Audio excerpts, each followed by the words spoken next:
The story of invention on these remote islands is coming full circle. Cultural and architectural innovation flourished here way back in Neolithic times, even before the pyramids were built. 5,000 years on, Orkney is again at the vanguard of the future. The Orkney Islands sit on the raging cusp between the North Sea and the North Atlantic, where the tides career back and forth between the islands and the UK mainland. And in these tidal races, there's power that can drive our world. This is the Orbital O2, the world's most powerful tidal turbine. Rotors spin in the ebb and flow, generating enough electricity for 2,000 homes.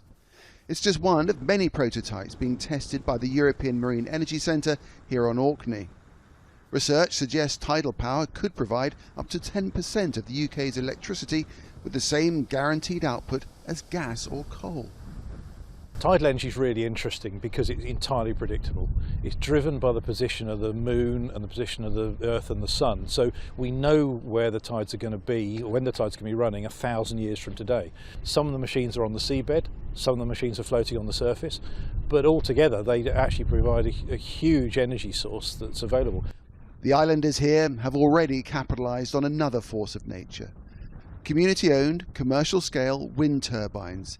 They help generate more electricity than is required on the islands, the surplus being sold on to the UK mainland.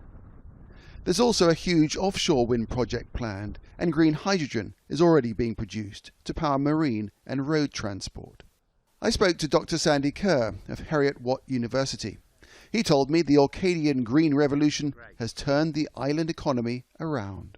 We get students that come here from around the world and Orcadians that come back to learn about renewable energy in this community, and a number of them stay and take up jobs with the local renewable energy companies, and that's really reversing the brain drain that we see around the rest of the UK.